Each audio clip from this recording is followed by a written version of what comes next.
திரு மணிசங்கர் ஐயர் வடகிழக்கு மாநிலங்களின் வளர்ச்சித்துறைக்கும் மத்திய அமைச்சராக விளங்குகிறார்.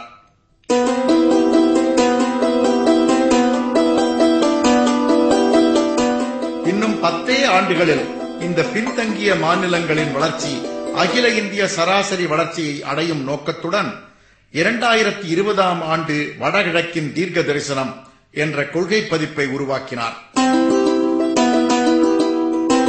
சீனாவுக்கு மிக அருகாமையில் உள்ள இந்த மாநிலங்களில் பிரிவினை மனப்பான்மை வளராமல் தடுத்து தேசிய ஒருமைப்பாட்டை வளர்த்து இந்த மாநிலங்களின் முன்னேற்றத்துக்கு பாடுபடுவதோடு அங்குள்ள பல நகரங்களையும் நூற்றுக்கணக்கான கிராமங்களையும் நேரில் சென்று பார்வையிட்டுள்ளார் மக்கள் தொண்டர்.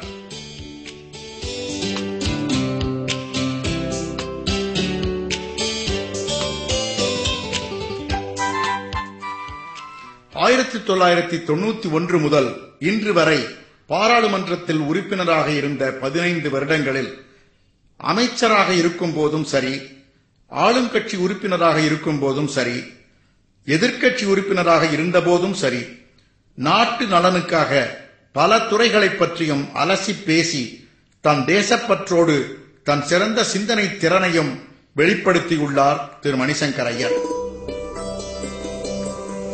பல்வேறு துறைகளிலும் ஆழ்ந்த அனுபவம், உலக நோக்குடன் கொண்ட பரந்த மனப்பான்மை, அறிவுஜீவிகள் புகழும் ஆற்றல், இவை அனைத்தும் ஒருங்கிணைந்த திரு மணிசங்கர் ஐயர் தன் எளிமையாலும் தன் தொகுதி மக்களிடம் உள்ள ஈடுபாட்டினாலும் மயிலாடுதுறை தொகுதி மக்கள் அனைவரின் அளவிலா அன்பை கவர்ந்துள்ளார். திரு மணிசங்கர் ஐயரை கண்டு நாடாளுமன்றத்தில் இவரே நம் பிரதிநிதி என்று பெருமிதம் கொண்டுள்ளனர் மயிலாடுதுறை தொகுதி மக்கள். மக்கள் தொண்டர் என்று பட்டம் சூட்டி அவரிடம் மிகுந்த மரியாதை கொண்டுள்ளனர். மக்கள் தொண்டர் திரு மணிசங்கர் ஐயர் இந்த நாடாளுமன்ற தொகுதிக்கு ஆற்றியிருக்கும் பணிகளை 3 வகைப்படுத்தலாம். 1. பாராளுமன்ற உறுப்பினர் உள்ளூர் தொகுதி மேம்பாட்டு திட்டத்தின் கீழ் அவர் செய்துள்ள பணிகள். இந்த திட்டத்தின் கீழ் மயிலாடுதுறை தொகுதிக்கு அவர் ஆற்றியுள்ள நற்பணிகள் நம்மை வியக்கச் செய்யும். இந்த எம்பி லாட்ஸ் திட்டத்தின் கீழ் 55 பாலங்களும் 70 சாலைகளும் அமைத்துக் கொடுத்திருக்கிறார்.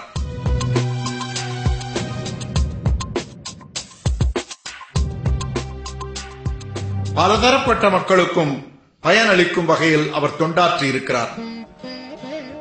இளம் பள்ளி மாணவர்களை எடுத்துக் கொள்ளுவோம்.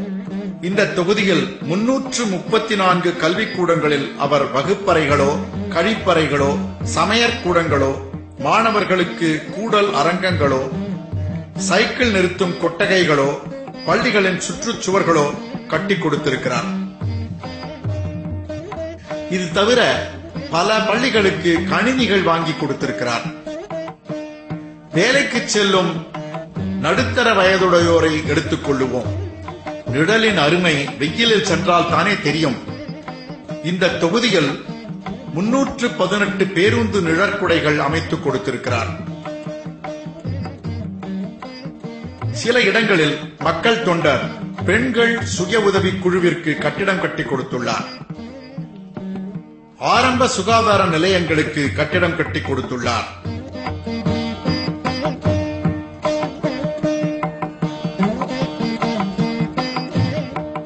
இத்தொகுதி முதியோர்களையும் அவர் விட்டுக் கொடுக்கவில்லை. பரிவுடன் முதியோர் இல்லங்களுக்கு கட்டிடங்கள் கட்டிக் கொடுத்துள்ளார்.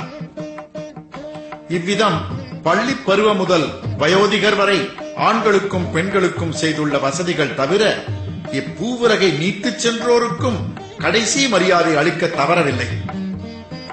திரு மணிசங்கர் ஐயர் 872 மயான கொட்டகைகளையும் ஈமக்கிரியை மண்டபங்களையும் கட்டிக் கொடுத்துள்ளது உலகிலேயே யாரும் செய்யாத ஒரு திருப்பணியாகவே கொள்ளலாம். மக்கள் தொண்டர் இந்த தொகுதிக்கு ஆற்றியிருக்கும் 2வது வகை பணி, அவர் அமைச்சராக பணியாற்றுவதால் தன் நேரடி மேற்பார்வையில் உள்ள அமைப்புகளின் மூலம் இந்த தொகுதிக்கு ஆற்றியுள்ள பணிகள். இந்த வகையில் இந்தியன் ஆயில் கார்ப்பரேஷன், ONGC போன்ற நிறுவனங்கள் மூலம் கட்டப்பட்டுள்ள அல்லது கட்டுமானம் நடந்து கொண்டிருக்கும் சமுதாய கூடங்களின் எண்ணிக்கை 92. இது தவிர சில நூலகங்கள் கட்டப்பட்டுள்ளன. பல பள்ளிகளுக்கு மேஜை நாற்காலிகளும் கணினிகளும் வழங்கப்பட்டுள்ளன. மக்கள் தொண்டரின் மூன்றாவது வகை பணி, அவர் ஒரு பொதுநல உந்துனராக செயல்பட்டு வளர்ச்சி திட்டங்கள் இந்த தொகுதியில் நிறைவேற உறுதுணையாக பணியாற்றியது. இந்த வகையில் பல பெருமை தரும் சாதனைகளை காணலாம்.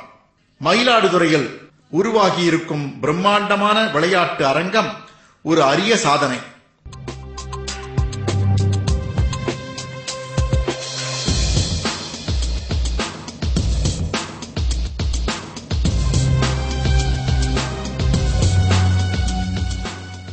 இதில் விளையாட்டு மைதானம் தவிர மிக நவீன உட்புற விளையாட்டு அரங்கமும் உருவாகியுள்ளது.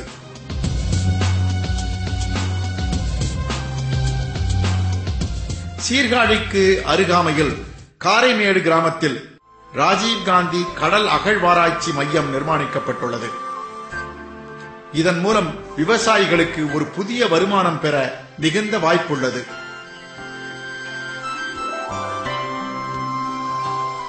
மயிலாடுதுறை நாடாளுமன்ற தொகுதியில் தொழில்துறை வளரவும் திரு மணிசங்கர் ஐயர் ஒரு உந்துனராக அயராது பாடுபட்டிருக்கிறார்.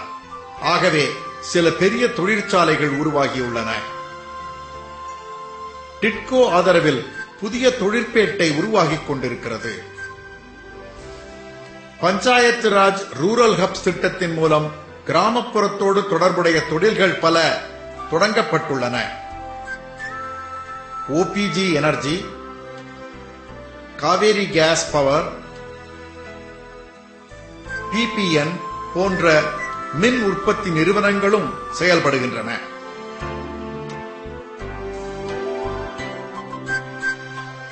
மேலும் திரு மணிசங்கர் ஐயர் தன் தொகுதி ரயில் பயணிகளின் வசதிக்காக அகல ரயில் பாதை பணியினை துவக்கி Kovai Shatabdi, Rockfort express, Mysore express, Nellai express முதலிய விரைவு ரயில்களை தஞ்சையிலிருந்து முதலில்